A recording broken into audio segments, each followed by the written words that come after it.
Comienza el informativo. Bienvenidos. El banquete de Nicolás Maduro en Turquía. Este video ha generado una lluvia de críticas al presidente de Venezuela por disfrutar de una gran comida preparada por un reconocido chef turco apodado Salt Bey en Estambul. El mandatario, junto a su esposa Cilia Flores, comparte con los presentes en el lugar mientras fuma un puro. Las grabaciones han generado indignación porque mientras Maduro disfruta de esta suculenta cena, millones de venezolanos se enfrentan a la marcada escasez de alimentos en el país y algunos solo comen una vez al día. Estas son las imágenes que han desatado la polémica. En ellas se observa al presidente venezolano Nicolás Maduro y la primera dama Cilia Flores disfrutando de una suculenta cena en el restaurante del reconocido chef turco Salt Bey. Al mejor estilo de clientes frecuentes como Cristiano Ronaldo y Diego Maradona, Maduro es atendido por el afamado cocinero. Otro video muestra al mandatario fumando un habano sacado de una caja marcada con su nombre en una placa dorada. Las imágenes contrastan cruelmente con la realidad de millones de venezolanos que no tienen qué comer gracias a la crisis económica y el desabastecimiento. Según el más reciente informe de la FAO, más de 4 millones de ciudadanos sufren de desnutrición en la nación petrolera. La indignación es total. Hipocresía, supongo que Maduro habrá pensado que en el restaurante Salt Bey en Turquía nadie iba a ver sus excesos. Este es el contraste magistralmente explicado de la crisis que viven los venezolanos y lo poco que le importa a los que están en el poder. A través de redes sociales, caricaturistas venezolanos mostraron su descontento. Afirman que el tirano derrocha lo que le niega al pueblo. Los videos que fueron compartidos en la página de Instagram del reconocido chef fueron borrados. Se desconoce la fecha de su grabación. La crisis económica que enfrenta Venezuela se ve reflejada de muchas maneras. Este lunes fue en el inicio del año escolar. La deficiente infraestructura de las aulas de clase, la renuncia de maestros y la migración ha hecho que los planteles educativos lucieran desolados. Miles de alumnos dejaron de matricularse ante la falta de recursos para comprar cuadernos, uniforme, financiar el transporte y la comida. Un total de 7.644.000 niños iniciaron el periodo escolar 2018-2019 este lunes, según informó el Ministerio de Educación venezolano. Pero este número no se vio reflejado en la asistencia a las escuelas del país. Fe y Alegría, organización que maneja una red de escuelas para zonas desfavorecidas, informó que el 50% de sus alumnos no se reinscribieron y 4.444 han visto partir a sus padres a otros países, quedando a cargo de algún familiar. Según la Asociación Venezolana de Educación Católica, AVEC, 3.500 educadores renunciaron a sus labores y el propio Ministerio de Educación reconoció que el 16% de los estudiantes de colegios privados habían pasado a escuelas públicas por la situación económica que vive el país, mientras que dirigentes educativos de Voluntad Popular denunciaron que solo 3.000 de las 24.000 escuelas públicas que existen en Venezuela recibieron recursos para infraestructura durante las vacaciones. Lo que sí tenemos son pupitres vacíos, lo que sí tenemos son aulas sin docentes, lo que sí tenemos son familias que han tenido abuelos que han quedado huérfanos de hijos y de nietos porque se han tenido que ir, se han tenido que quedar solos o han tenido que quedarse educando a los nietos. Los planteles públicos no subsidiados están en crisis, posiblemente no abran sus puertas por el alto costo. El problema fundamental lo tenemos aquí en Venezuela, en la educación oficial, que el año pasado tuvo un porcentaje de población que inasistió recurrentemente a clase. Un día no tenía la familia para pagar el transporte, otra vez tenía para pagar el transporte, pero no tenía efectivo para pagarlo. En otra oportunidad la familia no tenía alimentación completa o tenía que ir a hacer cola. Un ausentismo de un 40% del personal docente, bien sea por migración o porque se han dedicado a otras actividades económicas o porque simplemente no tienen los medios para llegar a la escuela. Las escuelas privadas en su mayoría no han iniciado clases, lo harán el próximo lunes 24 de septiembre debido a que aún no han logrado establecer un acuerdo con los padres para el pago de las matrículas, que sufrieron un incremento bastante fuerte en su precio por el ajuste salarial indicado por el gobierno nacional. Incluso la Asociación Nacional de Instituciones Educativas Privadas aseguró que cerca de 400 escuelas cerrarían ante esta circunstancia y la deserción escolar. Y la gran incertidumbre es cuánto voy a pagar por la mensualidad, cuánto me va a costar la inscripción, no se sabe. Una serie de reuniones que se están programando entre los dueños de las escuelas y los padres donde tienen que llegar a acuerdos. La situación de crisis ha llevado a que se tomen medidas como permitir que los niños vayan a clases con ropa diferente a un uniforme escolar. Así lo decretaron en las escuelas municipales municipales de Chacao, en la ciudad de Caracas, para evitar que ante la crisis dejen de asistir y pierdan el año. No era prioritario que trajera la camisa azul. Podía traer una camisa blanca si yo no tenía dinero para comprarle su camisa azul. Por su parte, el director de la Unidad Democrática del Sector Educativo, Eulogio Figueras, aseguró que ellos estiman cerca de 150.000 profesores han dejado sus puestos en la educación pública, por lo que en los próximos días realizarán un censo para verificar esta cifra. Desde Caracas, Venezuela, para NTN 24, Luis Alejandro Laya. Y en el tema político, el gobierno venezolano pretende imputarle un nuevo delito al diputado opositor Juan Requesens. Su defensa ha confirmado que además de vincularlo con el presunto atentado contra Nicolás Maduro, ahora el régimen quiere también ligarlo a un asalto a un fuerte militar que el año pasado terminó con el robo de armamento.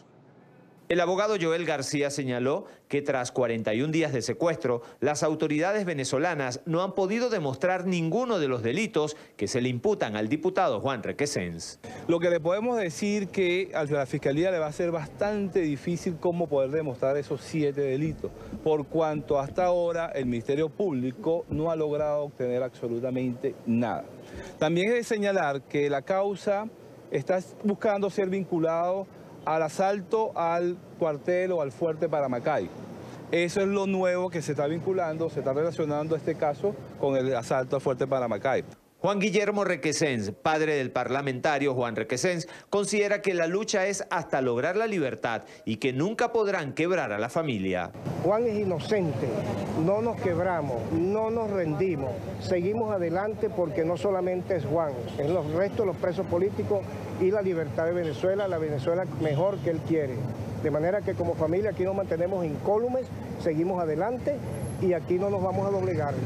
Que Juan es inocente y seguiremos trabajando hasta lograr su libertad. El abogado García también calificó de incompetente al defensor del pueblo, quien afirmó no tener competencias para velar por el respeto al debido proceso de los presos políticos. El defensor del pueblo ha dado una muestra más bien de incompetencia en materia de derechos humanos. Se atreve a decir que por cuanto Juan Requesens está a la orden de un tribunal, él no tiene injerencia allí, que él no se puede inmiscuir en las acciones que maneja un tribunal. Quiere decir entonces que ningún preso de Venezuela puede contar con la Defensoría del Pueblo porque todos están bajo la orden de un poder judicial. El defensor del pueblo demuestra con creces que no sabe cuáles son sus atribuciones. Y es que no cesan las irregularidades hacia los presos políticos. Vasco da Costa pudiera ser trasladado sin orden de un tribunal desde la cárcel de Santa Ana, en el estado Táchira, hasta la cárcel militar de Ramo Verde. Y entonces, ¿cómo de repente, por una orden de un general que llama por teléfono, 10 personas pueden ser trasladadas en avión a las 4 de la mañana, con un comando de dementes en las afueras de un penal? Nosotros pedimos respeto, nosotros pedimos, ya que no tenemos justicia, por lo menos dennos respeto.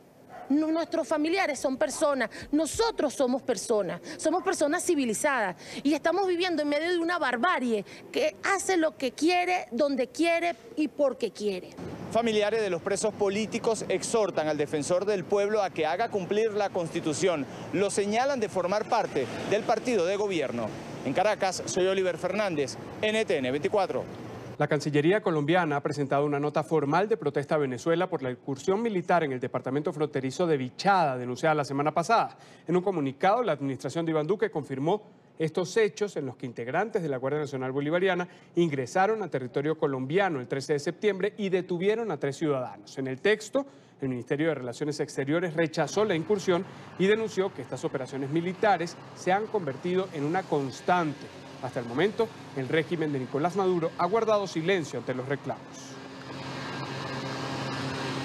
Nuestra cadena aliada Noticias RCN en Colombia ha acompañado las intensas operaciones de registro de las fuerzas militares en zona rural de Tumaco, en el suroccidente del país, por donde estaría huyendo alias Guacho, jefe de las disidencias de la FARC en esta región. El sábado pasado, en una operación de infantería de Marina, el buscado criminal fue impactado con 2 disparos. El área de persecución está tomada ahora mismo por 3.000 efectivos de las Fuerzas Especiales.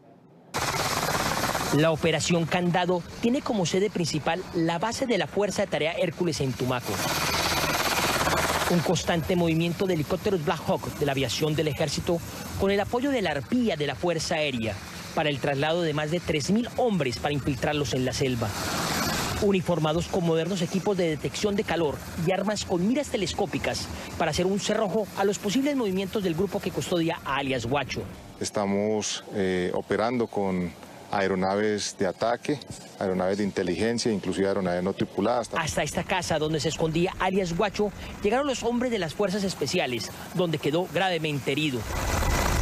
Una tarea sin descanso de las fuerzas militares en una zona de difícil acceso, donde el objetivo conoce las rutas y hace difícil su captura. La Fiscalía de Colombia llamó a juicio a 6 integrantes del Comando Central de la guerrilla del ELN. Los cabecillas del grupo criminal fueron acusados por secuestro de los periodistas de nuestra cadena aliada Noticias RCN, Diego de Pablos y Carlos Melo, y también de la columnista Salud Hernández, así como 2 comunicadores de nacionalidad holandesa. Los periodistas fueron plagiados por esta guerrilla mientras realizaban una cobertura en la región del Catatumbo en 2016. Según la Fiscalía, se trató de una directriz del ELN para ejercer presión y coartar la función de informar. A otro tema, Brett Kavanaugh, el juez nominado por el presidente Donald Trump para ocupar el puesto en la Corte Suprema de los Estados Unidos, está listo para defenderse de las acusaciones por acoso sexual que pesan en su contra. Así lo aseguró en una breve declaración difundida por la Casa Blanca. Mientras tanto, la mujer que asegura haber sido su víctima también se mostró dispuesta a testificar. Christine Blasey Ford, a través de su abogada, expresó su voluntad de declarar en público y ante las autoridades para exponer su denuncia de acoso sexual contra el nominado a la Corte Suprema de Estados Unidos, Brett Kavanaugh. Por su parte, este lunes la Casa Blanca publicó una breve declaración del funcionario en la que asegura estar dispuesto a refutar las acusaciones en su contra. Esta es una alegación completamente falsa. Nunca he hecho nada como lo que describe el acusador a ella o a nadie, ya que eso no pasó. No tenía idea de quién hacía la acusación hasta que ella se identificó ayer. Estoy dispuesto a hablar al Comité Jurídico del Senado de la manera que considere apropiada para refutar esta alegación falsa de hace 36 años y defender mi integridad. Es la primera vez que Kavanaugh se refiere a la acusación desde que se hizo pública. Blasey Ford, actualmente profesora de psicología en la Universidad de Palo Alto en California y una reconocida académica, aseguró al diario The Washington Post que todo ocurrió durante su adolescencia, a inicio de los años 80. Ford, hoy de 51 años, aseguró que durante una reunión con jóvenes de una escuela fue acorralada en una habitación por el hoy nominado, que estaba ebrio, mientras un amigo de él los observaba. Así lo narra el Post. Mientras su amigo observaba, dijo ella, Kavanaugh la inmovilizó de espaldas en una cama y la tiró, apretando su cuerpo contra el suyo e intentando torpemente quitarle su traje de baño enterizo y la ropa que llevaba puesta cuando ella trató de gritar, contó ella. Él puso su mano sobre su boca. Pensé que podrían matarme inadvertidamente. Estaba tratando de atacarme y quitarme la ropa, dijo Ford. Ford aseguró que pudo escapar cuando otra persona saltó sobre ellos y ella huyó del lugar. La mujer, que no se había referido al tema sino hasta 2012 en una terapia de pareja, había entonces presentado a las autoridades los apuntes de su psicólogo como evidencia y también participó en una prueba de polígrafo realizada por un exagente del FBI. Según The Washington Post, en esa época no identificó a su atacante como Brett Kavanaugh, sino como un grupo de estudiantes de una escuela de niños elitista que iban en camino a convertirse en miembros muy respetados y de alto rango de la sociedad en Washington. El Comité Jurídico del Senado ya había acordado votar sobre la nominación este 20 de septiembre, lo cual hubiese permitido la confirmación de Kavanaugh este mismo mes. Y justamente el presidente de los Estados Unidos se ha referido al caso de su nominado a la Corte Suprema. Trump aseguró que no le molesta que el proceso de confirmación sea brevemente retrasado con el fin de escuchar la versión de esa mujer que acusa al juez de abuso sexual. Ya se anunció que justamente el próximo lunes el Comité Jurídico del Senado va a recibir el testimonio de Christine Blasey Ford y también va a escuchar a Brett Kavanaugh y le va a dar la oportunidad de defenderse. El juez Kavanaugh es una de las mejores personas que he conocido. Tiene un intelecto sobresaliente, es un juez sobresaliente, respetado por todos. Nunca ha tenido una mancha en su registro. Creo que el FBI ha pasado por un proceso 6 veces con él durante los años en los cuales escalaba a posiciones más altas. Es alguien muy especial y a la vez queremos pasar por un proceso. Pero habiendo dicho todo esto, queremos pasar por un proceso completo y tengo confianza en el Senado de los Estados Unidos, en lo que están haciendo y sus procedimientos, y en lo que van a hacer. Pasarán por este proceso y van a escuchar a todo el mundo. Y una guerra comercial entre los 2 países más poderosos del mundo parece inevitable. Donald Trump anunció este lunes que va a imponer aranceles del 10% a las importaciones del gigante asiático por un valor de $200.000 millones. Dichas tarifas se incrementarían a un 25% para finales de este año. Sin embargo, el gobierno de los Estados Unidos decidió no aplicar los impuestos a unos 300 productos que podrían afectar el bolsillo de sus ciudadanos con un aumento en su costo. La Casa Blanca aseguró que está abierta a negociar y que no desea restringir el crecimiento ni el desarrollo de China, pero advirtió que si Pekín decide aplicar aranceles retaliatorios, la Unión Americana contestará con una tercera fase de gravámenes, esta vez por $267 mil millones. Y Donald Trump conmemoró este lunes el inicio del mes de la herencia hispana en los Estados Unidos. En un breve discurso, el mandatario defendió su agenda económica como la mejor política para los latinos. El mandatario dijo estar comprometido con la comunidad hispana en el país, pero en su discurso no hizo ninguna referencia a sus políticas migratorias que tanto preocupan a esa minoría. Bueno, ahora tenemos la mejor economía en la historia de nuestro país. Es muy grande. Es algo muy grande. Hemos creado más de 4 millones de trabajos nuevos desde la elección. Y la tasa de desempleo hispano recientemente ha llegado a su punto más bajo en toda la historia de nuestro país. No lo sé. No lo sé. No sé cómo se venza eso en una elección. Cuando decimos, Susana, cuando decimos que los hispanos han llegado al punto más bajo de desempleo en la historia del país, ¿cómo alguien puede vencer eso? Dicen como, ¿va a irles mejor? No lo creo, no les va a ir mejor.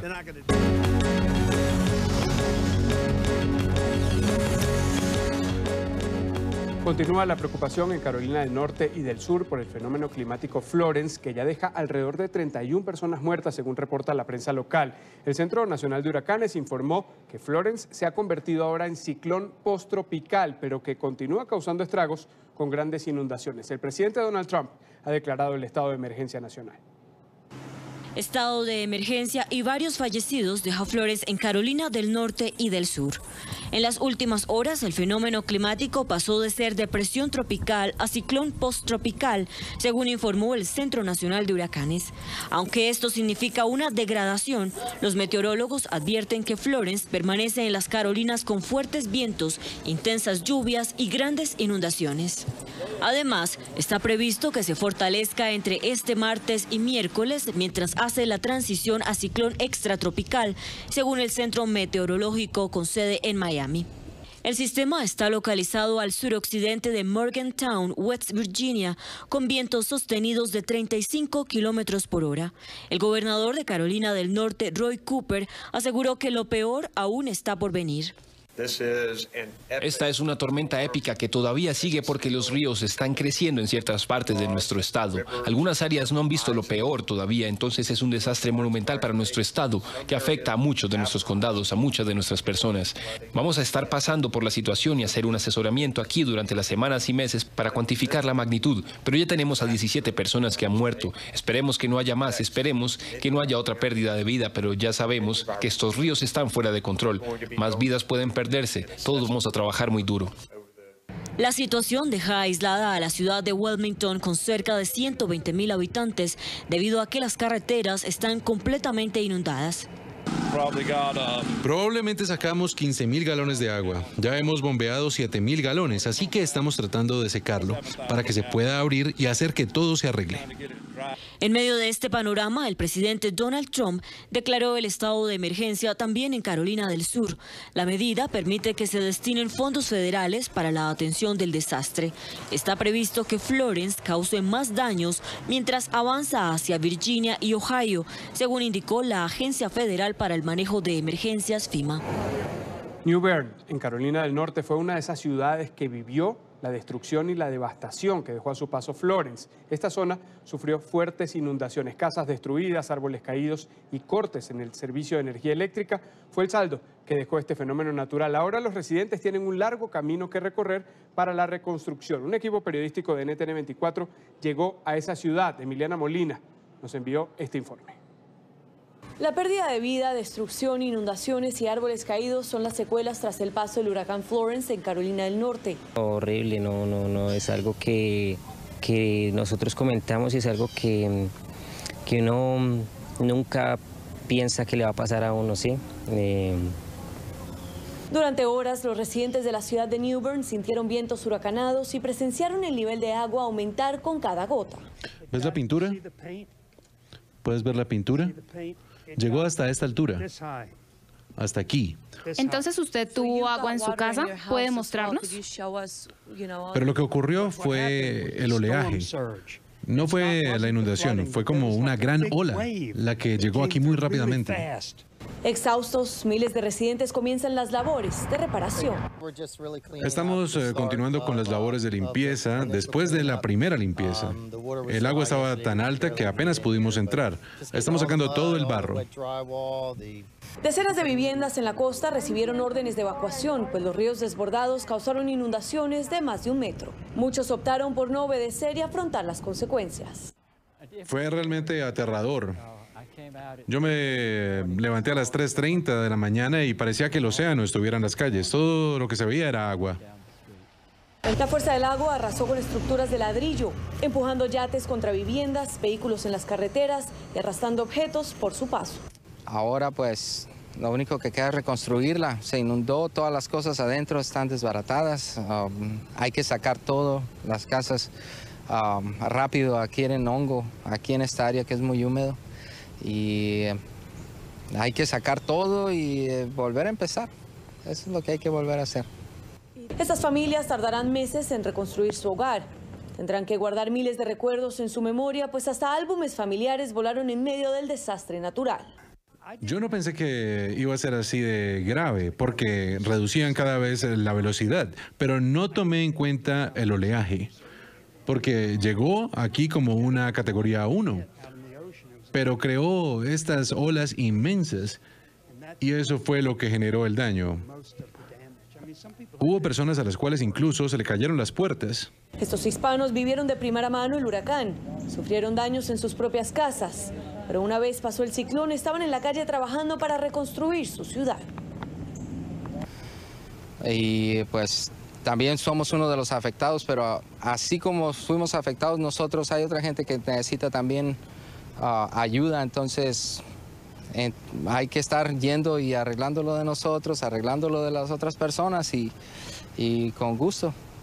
Y mientras este es el panorama que se vive en muchas regiones de Carolina del Norte, recientemente el presidente de Estados Unidos, Donald Trump, emitió una declaración de desastre, lo cual le permitirá a los residentes acudir a ayuda federal para la reconstrucción. Y con esto NTN 24 termina su asignación especial aquí en Carolina del Norte con el apoyo técnico de Julio Moreno. Yo soy Emiliana Molina para NTN 24. Al menos 21 personas resultaron heridas en un incendio en Nueva York. La mayoría de los lesionados son bomberos que atendieron la emergencia, pero ninguno, afortunadamente, con lesiones que representen un peligro para su vida, según han dicho las autoridades. Sufrieron niveles de inhalación de humo y agotamiento por el calor extremo. El fuego se produjo en el estacionamiento del centro comercial Kings Plaza, en Brooklyn, donde decenas de vehículos se prendieron en llamas. Las causas del siniestro aún no han sido determinadas.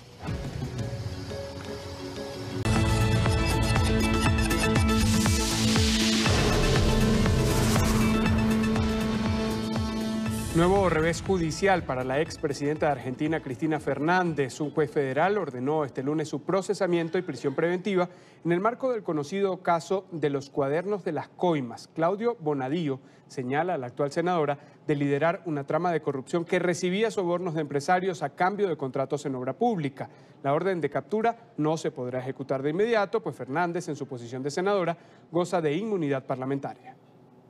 Una nueva página en el enredado historial judicial de la expresidenta argentina Cristina Fernández de Kirchner. El juez Claudio Bonadío decidió procesar con prisión preventiva a la exmandataria en el marco de la investigación conocida como los cuadernos de las coimas. Resuelvo decretar el procesamiento de Cristina Elizabeth Fernández de las demás condiciones personales sobrantes en autos, en orden a los delitos de asociación ilícita en calidad de jefa, admisión de dádivas, 22 hechos en calidad de coautora y en cohecho pasivo, 5 hechos en calidad de coautora. El jurista acusa a Fernández de liderar una asociación ilícita para cobrar sobornos millonarios a contratistas del Estado a cambio de contratos de obras públicas durante su gobierno y el de su fallecido esposo Néstor Kirchner.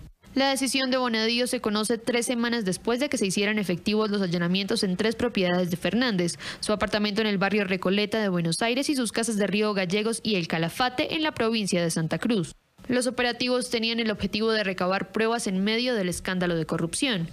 Aunque las autoridades no presentaron un informe oficial de los hallazgos, medios locales registraron que en la casa del Calafate se habrían detectado rastros de reformas en el subsuelo que podrían coincidir con la presencia de una bóveda, tal y como indican las polémicas anotaciones que desencadenaron la investigación. El magistrado también ordenó el procesamiento de empresarios y exfuncionarios kirchneristas como el exministro Julio De Vido y el exsecretario de Obras Públicas Jorge López. La resolución de Bonadío recoge en más de 500 páginas y en base a testimonios de colaboradores y pruebas el funcionamiento de la presunta asociación ilícita que habría funcionado por 12 años. También contempla un embargo por unos 100 millones de dólares en contra de la actual senadora. Fernández, de 65 años, no puede ser detenida porque está protegida por fueros parlamentarios. Y precisamente para que se haga efectiva la orden de prisión preventiva contra la exmandataria, tendría que lograrse primero un desafuero que elimine esos privilegios que tiene por ser parlamentaria. Este procedimiento está en manos del legislativo. El juez Claudio Bonadío especificó que solo va a presentar esta solicitud al Senado una vez la Cámara Federal revise y apruebe el fallo emitido este lunes. En caso de que sea aprobado, la justicia presentaría una solicitud formal del retiro de la inmunidad ante el Senado. Los legisladores de esta Cámara tendrían que votar la medida, que solo puede ser aprobada si la apoya un tercio de los representantes. Y es que además del caso de los cuadernos de la corrupción K que tiene contra las cuerdas a Cristina Fernández, la expresidenta es investigada por otras 5 causas. Vamos a revisarlas. Caso Dólar a Futuro. En marzo de 2017, el juez Claudio Bonadío elevó a juicio oral la causa contra Fernández por los delitos de administración fraudulenta y perjuicio a la administración pública. Sin embargo, hasta ahora no hay fecha para el juicio. El caso Pacto con Irán. La exmandataria está procesada por estorbo de un acto funcional, abuso de autoridad y encubrimiento agravado. Todo esto por presuntamente haber evitado una investigación del atentado a la mutual judía AMIA en 1994. Una vez como presidenta y a través de un acuerdo diplomático con Irán, país que estaría detrás de este hecho, según algunas pesquisas, Fernández tiene ya dictada prisión preventiva, pero al igual que en el anterior, ella permanece en libertad por los fueros como senadora. El juicio comenzaría en 2019. El caso de los Sauces es la inmobiliaria de la actual senadora y sus hijos, Máximo y Florencia Kirchner. Esta es investigada por lavado de dinero. Según un expediente de las autoridades, Los Sauces, que fue creada en 2006, nunca tuvo la intención de funcionar comercialmente, sino dedicarse, y citamos, al cobro de retornos. No tenía sede social ni empleados. El caso Otesur es otra de las causas en las que aparece la expresidenta y sus hijos, Máxima y Florencia. Son investigados también por lavado de dinero. La hipótesis de la justicia es que la familia recibió dinero a través de un negocio hotelero bajo cierta apariencia de legitimidad para así declarar fondos ante el organismo anticorrupción y también ante el fisco, pero ocultando su verdadero origen. El caso de la ruta del dinero K. El 31 de agosto pasado, la segunda sala de la Cámara Federal de Apelaciones ordenó citar a indagatoria a Fernández por su posible implicación en lavado de activos. Se trata de un caso descubierto en 2013 por una investigación periodística. En 2016, un grupo de empresarios fue detenido por la trama de lavado de dinero y en su declaración, uno de ellos implicó a la exmandataria y a su fallecido esposo, el también expresidente Néstor Kirchner. A otro tema, el presidente de Bolivia, Evo Morales, llamó a su homólogo chileno Sebastián Piñera a cerrar heridas y establecer mecanismos de acercamiento que permitan superar las diferencias entre ambas naciones por esa demanda marítima de la que se va a conocer el fallo el próximo 1 de octubre, según la resolución de la Corte Internacional con sede en La Haya. El reencuentro con el mar no solo es posible, sino que es inevitable. La expectativa en suelo boliviano ante la próxima lectura del fallo de la Corte de La Haya sobre la demanda marítima. El proceso fue iniciado por el gobierno del presidente Evo Morales, anunciado el 2011 y materializado el 2013 ante una política de dilación por parte de Chile, dijo el mandatario indígena. Tras más de 5 años de presentación de argumentos de ambas naciones, este 1 de octubre se conocerá la determinación final del máximo Tribunal Internacional de Justicia. Bolivia pidió que se establezca la obligación de Chile a negociar de buena fe una solución ante el enclaustramiento marítimo. Al hermano presidente de Chile, Sebastián Piñera, lo invito a que juntos encontremos fórmulas de entendimiento para cerrar las heridas abiertas hace más de 100 años. El presidente Morales convocó a exmandatarios y excancilleres para el análisis de la estrategia post-Haya. Escuchó las recomendaciones de los ex jefes de Estado. Uno de ellos, el también líder opositor Jorge Tuto Quiroga. Me parece que en el plano post-1 de octubre internacional, el seguir apoyando automáticamente la tiranía de Maduro y la dictadura de Ortega en Venezuela y Nicaragua respectivamente nos hace un daño enorme y nos va aislando en el plano externo.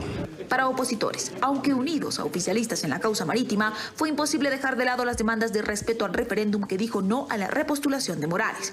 Más aún, cuando algunas autoridades del partido de gobierno sugirieron que la continuidad del mandatario indígena sería favorable en el escenario posterior a la lectura de la sentencia sobre la demanda marítima. Independientemente de lo que diga el fallo, el ciclo de don Evo Morales en este país ya ha finalizado. El soberano, que es la referencia, la esencia de la democracia, ha manifestado que el presidente Morales ha cumplido su ciclo. Para los bolivianos, son casi 140 años sin acceso soberano al mar. El gobierno boliviano define si el presidente Evo Morales viajará hasta la sede de la Corte Internacional de Justicia para escuchar el fallo, así como la delegación que lo acompañaría. Desde La Paz, Bolivia, Paola Cuentas en el informe para NTN 24. El gobierno de Guatemala ratificó este lunes la prohibición de ingreso al país para el jefe de la Comisión Internacional contra la Impunidad, Iván Velázquez. La decisión contradice así una orden emitida por la Corte Constitucional en la noche de este domingo, en la que se revocaba la restricción que fue emitida por el presidente Jimmy Morales para así impedir el retorno del abogado colombiano. El procurador informó que la misión puede designar a otro director para que siga cumpliendo las funciones hasta septiembre de 2019, cuando vence la concesión de la comisión para operar en el país. Es importante hacer la salvedad que el ciudadano colombiano Iván Velázquez Gómez no ingresará a territorio nacional. Macabro hallazgo en México. En el estado de Jalisco, occidente del país, apareció un tráiler. Contenía los restos de al menos 150 fallecidos. El camión había sido dispuesto por la morgue de la entidad como solución al hacinamiento en sus instalaciones. La presencia del denominado tráiler de la muerte fue denunciada por habitantes de localidades cercanas. Esta es la morgue rodante que deambuló con al menos 150 cadáveres por dos poblaciones de Jalisco en el oeste de México. Los restos no cabían en la morgue del estado y para almacenarlos, las autoridades los dejaron en este tráiler que recorrió un par de localidades, despertando rechazo de los habitantes por los olores desagradables que emanaba el remolque. Pues que está muy mal, porque nos afecta por los niños, huele muy feo, al rato va a oler más, las moscas separan los alimentos. El secretario general de Gobierno de Jalisco, Roberto López Lara, se mostró indignado por el desdén con el que fueron tratados los cuerpos. Lo calificó como omisión y negligencia de los protocolos para esos casos. El gobernador me instruyó para abrir una investigación, para saber qué pasó, quién tomó esta decisión y quién permitió que esto sucediera. Estamos revisando la actuación y responsabilidad de diversos funcionarios, ya que es importante recalcar que quien tiene la disposición legal es la Fiscalía del Estado y el resguardo físico le corresponde al Instituto de Ciencias Forenses. Esto es muestra de insensibilidad de parte de algunos funcionarios ante un tema tan delicado para la sociedad, en especial para familiares de estas personas que no han sido reclamadas. Según los medios locales, los fallecidos serían víctimas del crimen organizado. Durante 2017 hubo 30.000 asesinatos, el año más violento desde 1997. También en México sigue abierta la controversia por la ley de amnistía que pondrá en marcha el presidente electo Andrés Manuel López Obrador cuando llegue al poder. Aunque el mandatario afirma que la norma busca una opción para encontrar la paz en el país, sus detractores insisten en que esta medida abre las puertas a la impunidad. Ante la violencia que se vive en México, el nuevo gobierno sí aplicará el perdón a criminales como una opción para encontrar paz. Dentro de lo humanamente posible vamos a dar respuesta a este dolor humano, a estas familias, a esta tragedia. Pero la ley de amnistía es urgente por la cantidad de personas que están privadas de su libertad, que no han cometido estos delitos de alto impacto y que sin embargo están en este momento recluidas. Pero los mexicanos no tendrán que preocuparse porque de la noche a la mañana sean vaciadas las cárceles. Lo que hará el nuevo gobierno es una valoración puntual de aquellos casos que pudieran recibir el perdón. Todavía la ley de amnistía no va a ser de saque. Una vez que tengamos los insumos necesarios, vamos a elaborar la ley de amnistía. Con esta propuesta podrían salir de la cárcel campesinos procesados por estar vinculados con el plantío de drogas ilegales y que supuestamente habrían sido obligados por el crimen organizado. Jóvenes que fueron procesados por posesión de droga en cantidad mayor a lo permitido por la ley. Y por último, las mujeres indígenas que son utilizadas por las bandas criminales para el traslado de drogas ilegales. Por otro lado, personas procesadas por delitos de alto impacto no tendrán la posibilidad de salir libres. No pueden ser de ninguna manera amnistiados aquellos que han sido homicidas, tratantes de personas, que han sido violadores, que tengan un delito de violación, que un delito de desaparición forzada o algunos otros delitos de lesa humanidad. Pero esta propuesta no será inmediata. El próximo gobierno pretende primero allanar el camino de la paz y la reconciliación antes de pensar en el perdón a criminales.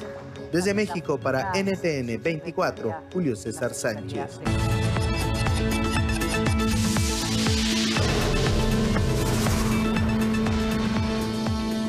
Gracias por continuar con nosotros. Cumbre intercoreana en Pyongyang. El líder del régimen de Corea del Norte, Kim Jong-un, recibió con honores militares al presidente de Corea del Sur, Moon Jae-in, en el aeropuerto internacional de Sunan, cerca a la capital. El gobernante surcoreano realiza una visita oficial de 3 días en la que está previsto que debata con Kim Jong-un la situación de las relaciones bilaterales, la desnuclearización y el desarrollo del diálogo entre Pyongyang y Washington. Se trata del tercer encuentro entre los dos gobernantes en los últimos meses desde que intentan un acercamiento y eventual normalización de sus relaciones tras medio siglo de guerra. Máxima atención entre Ucrania y Rusia. El gobierno ucraniano anunció su deseo de poner fin al Tratado de Amistad y Cooperación con Moscú. La decisión se anunció justo después de que Kiev calificara de falsos los datos presentados por el Ministerio de Defensa de Rusia en el caso del derribo del vuelo MH17 de Malaysia Airlines en julio de 2014. Militares rusos aseguraron haber interceptado comunicaciones telefónicas que supuestamente probarían la culpa de Ucrania en el incidente en el que murieron 298 pasajeros. El ministro de Defensa ucraniano aseguró que se trata de una mentira con la que Rusia pretende encubrir su propio crimen.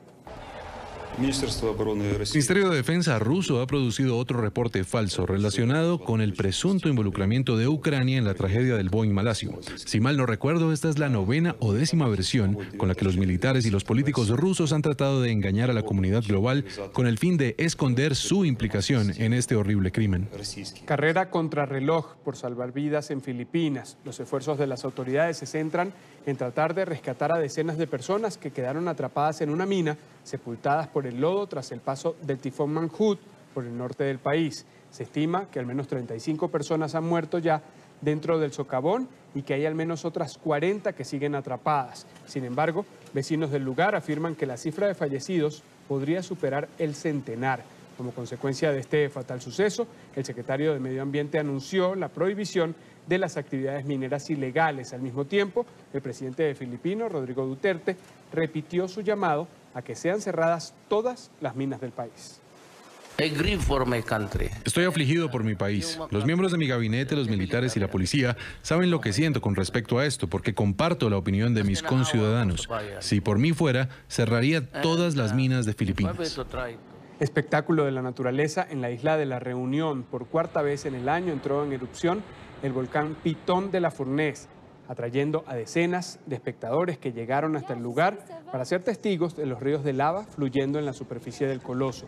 Las erupciones comenzaron el sábado pasado en la mañana. Los caminantes que no querían perderse el show tuvieron que recorrer una distancia de unos 4 kilómetros y soportar las gélidas temperaturas nocturnas para así llegar hasta un mirador seguro. El Pitón de la Fournaise es uno de los volcanes más activos del mundo y es un gran atractivo tanto para locales como para turistas. Al menos 100 personas han muerto por las inundaciones en 10 estados de Nigeria. Las fuertes lluvias de los últimos días han resultado en un desastre nacional. Las inundaciones en el centro y sur del país obligaron a miles de personas a abandonar sus hogares. El gobierno federal se ha hecho cargo de la búsqueda, rescate y rehabilitación de los afectados en los estados más devastados. El país atraviesa por una temporada de lluvias de mayo a septiembre con inundaciones repentinas que a veces son letales, especialmente en zonas rurales. Los cadáveres de 12 bebés fueron encontrados durante una visita sorpresa a un hospital de Nairobi, en Kenia. La visita estaba siendo transmitida en vivo por el gobernador del condado, Mike Sonko. Los bebés aparecieron en bolsas de plástico dentro de cajas de cartón selladas con cinta adhesiva en un almacén.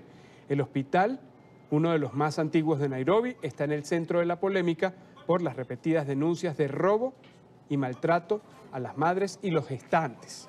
El gobernador aseguró que actuará firmemente contra los responsables y ya ordenó el despido de la junta directiva, así como de varios trabajadores. Así finalizamos este informativo en NTN 24, el canal de las Américas, agradeciendo como siempre su atención y compañía. Para estar bien informados tienen a su disposición nuestra cuenta en Twitter, @NTN24, y para la ampliación de las noticias, www.ntn24.com. Se actualiza minuto a minuto con lo que destaca en la agenda alrededor del mundo. Hasta pronto.